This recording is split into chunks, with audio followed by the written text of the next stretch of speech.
Tapi secara price action, saya lebih percaya harga, karena saya lihatnya pakai mata ya. On-chain mungkin di belakang ya, type of iceberg. Tapi kita lihat harganya Bitcoin sekarang. Itu ada chance kita mengalami yang namanya fase price discovery. Next. Apa itu fase price discovery? Yaitu adalah keadaan ketika Bitcoin udah boost harga sebelumnya. Sehingga nggak ada angka yang bisa membatasi Bitcoin itu harus dijual di sini. Itulah kenapa harganya bisa semakin mahal. Kalau kemarin, oke, 69.000 mahal. Saya akan jual di sini. Karena sebelumnya ada orang jual di 69.000. Tapi ketika 69.000 itu sudah ditembus, gak ada lagi yang bilang, oh ini mahal di 69.000. Gak ada, karena udah break. Bahkan bisa ke 100.000, ke 200.000, and so on. Karena kalau kita lihat, harganya persis dengan ketika di tahun 2020. Triple tap. Tahun 2017, start garis tembus, dan Bitcoin shoot up for the sky. Naik 200% lebih ya dari situ. Naik 394%.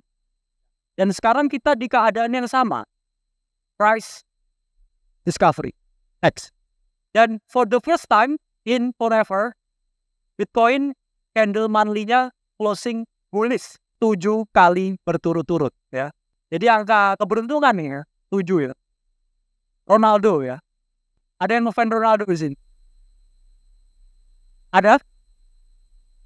Ya, saya cuma mau bilang ya, Messi lebih bagus ya.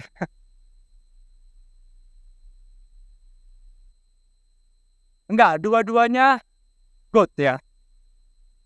Yang dua-duanya good juga siapa juga ya? Di kripto, ya mungkin saya sama Timothy mungkin ya. Sombong dikit ya. Oke, next. Nah, ada kemungkinan ya kita tembus garis P-cycle top. Yang mana setiap kali kita tembus di sini, ya ini mau nggak mau diakui ya, hampir setiap resistance itu ada chance kita untuk tembus. So this is make it or break it moment. Tapi secara price action, kita bisa pastikan 70% kita akan mengalami kenaikan untuk tahun ini. Next. Kita lihat ya, secara harga patternnya sama dengan tahun 2020. Bahwa ada konsolidasi selama 1094 hari. Sama persis dengan yang terjadi di sekarang. All time high. Kemudian harga sideways selama 1094 hari. Dan sekarang all time high 2021. Konsolidasi lagi 1094 hari. Dan harga sekarang mengalami breakout. Jadi ini secara pattern, secara pola, secara price action, secara data, it's 2021 all over again for Bitcoin. Next. Sebenarnya ini sampai mana? Ya, kalau kita lihat ya, MVRV, band. Ada chance ya, kita ke area hampir 90.000. Stock to flow juga ada di area yang mana kita masih aman untuk bergerak ya, Bitcoin untuk saat ini. Next.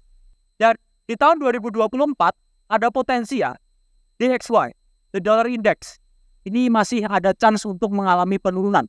Karena dia udah back to range ya, dan ada potensi dia retest di trend line yang ada di monthly charting.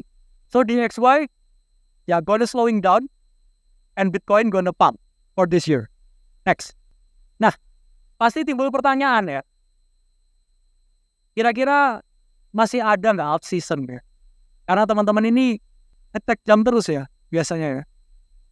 Tanya ya, sudah waktunya atau belum ini alt season ya? Next. Saya bisa memastikan ya, selling pressure Bitcoin itu bukan di 100.000. Tapi di 90.000. Karena semua on-chain data mengatakan selling pressure akan ada di 88.000. Dan secara price action, retracement Fibonacci 1618-nya itu di 90.000. Jadi orang-orang biasanya nunggu 100.000 ya. Saya 100.000 akan jual Bitcoin. 90.000 koreksi. Saya akan jual Dogecoin di $1. 0,7 koreksi. Angka psikologis seringkali tidak terjadi. Karena dunia itu tidak bekerja seperti yang kita mau. Ya. Jadi mungkin, yang nggak mungkin ya, selling pressure Bitcoin itu akan ada di 90.000. Next. Tapi tetap koreksi ya. itu bukan cycle top. Karena kita masih percaya 4-year cycle top di tahun 2025. Jadi koreksi kapanpun, koreksi berapapun, ketika belum 2025, beli. Altcoin, belum altcoin season, beli. Bahkan sekarang, Polychain Capital, I1 ini, Bitcoin dan juga Ethereum-nya udah mulai dijual. Mereka membeli altcoin, terutama altcoin DeFi. Karena mereka tahu, flow selanjutnya itu adalah altcoin. Ya. Tapi banyak teman-teman yang masih takut. Ya, lihat harganya ya. Sama ya, saya takut juga. Tapi beli, ya. Saya takut ya. Ngecek HP, wah turun nih. Saya takut, tapi saya beli. Kalau kamu takut, tapi kamu nggak beli, itu kamu jangan di sini, ya. Mending cari tempat lain ya, karena kripto hanya reward mereka yang berani. Terutama berani mengambil keputusan dan juga risiko. Next. Bitcoin dominance masih sideways, masih konsolidasi, tapi kita lihat Q1 special computing dan AI mengalami kenaikan. Jadi indikator ini sebenarnya kurang relatif relevan sebenarnya untuk sekarang. Tapi ya tetap ya dipakai aja lah ya. Tapi altcoin bisa tetap mengalami kenaikan ketika kita memilih naratif yang tepat.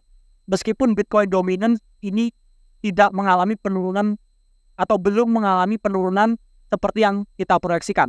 Tapi Q1 buktinya AI dan special computing juga terjadi.